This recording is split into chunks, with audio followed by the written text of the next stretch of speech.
Welcome to the Hummingbird Blink Nectar Poetry Podcast. I am Brendan Walsh, and I'm here to talk a little bit about my most recent chapbook out from Dippity Press called November 9th, Poems Written When I Was Supposed to Be Working from Home. This is a poetry collection that was composed on the exact same day, November 9th, 2020.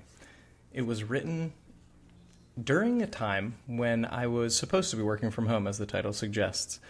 I was working for an institution that, despite the fact that there was a hurricane bearing down on South Florida, that at the time we weren't sure if it was going to destroy our homes or not, we were still expected to clock into work and, for me, meet with classes composed of students who were also afraid of the hurricane.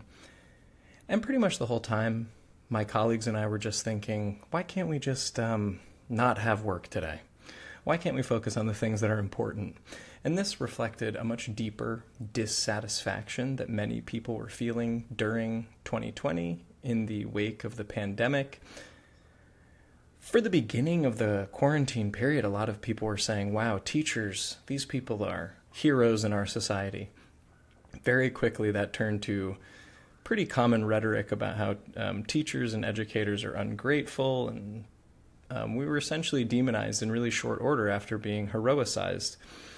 This chapbook represents like that dissatisfaction, both with like my life at the time, but also with the system that required us to work and make ourselves disposable and make ourselves useful for a system and an institution that really didn't seem to care very much about us or our safety or our general satisfaction with life or anything like that. So this is a poem, a chapbook of poems that represents both anger at the machine, but also a reflection on absurdity and a reflection on my life at that time. So it is very much a time capsule for my life in 2020, when many people were questioning what labor means, what their place in the world of labor means, and also what their place more broadly means in society, and how we can take care of one another or how we choose to avoid taking care of one another.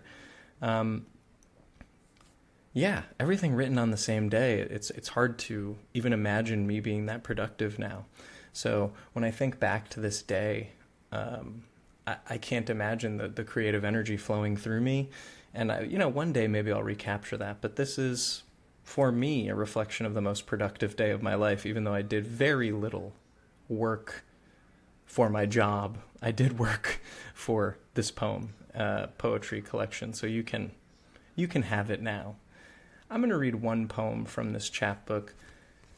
Many of these poems are reflective of labor and my dissatisfaction with labor, but this one is just a little poem of memory, something a little bit brighter. All of the poems begin with the time in which they were written. So this one is called 2:20 p.m.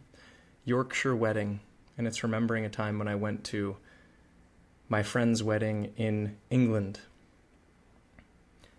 There were about 1,000 pies and a lamb that Tom's friend raised and killed.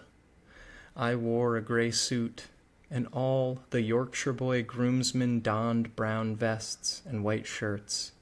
They looked like school kids in a painting, and roughhoused and smiled shyly. Men are capable of such sweetness. We played rounders in the big field shocked with sun. I stained the knees of my suit, whiffed at the ball, but I was drunk by then. Grat's girlfriend got too smashed, and I chatted up a Scottish pilot to ease my mind about the impending flight home. That night, Vicky told me how she and Paul planned to have a kid, and I bummed a cigarette off some ponytailed and tattooed guy who wanted to talk about America. Paul and Vicky had a son a year later. Tom and Liz, too. Then they each had daughters. It's been 10 years since we lived together in the same Korean city. Now we're scattered like so much lost luggage. God bless that day it didn't rain in Yorkshire, even though it poured all week long. and the field, and my friends, younger then, for they sparked 1,000 poems. I'm so grateful to Dippity Press and Dippity Lit Mag and the team for putting this thing together so efficiently and with such dedication to the craft itself and making these poems shine in a way I never thought they would. For many years, I didn't even consider this manuscript to be a thing until I looked at it a couple years later and thought maybe there's something there. And I really think there is something here. So please, get your hands on it if you'd like. November 9th, poems written when I was supposed to be working from home. It's hard to find one song that I think matches the vibe of this chapbook, but I think about the Scottish rock band Frightened Rabbit and the way that they captured so much angst and ennui, but at the same time energy and anger. And so I think the song The Woodpile by the Frightened Rabbit would be a great choice to listen to before you crack open November 9th. Thank you so much for listening, and I hope you enjoy the poems.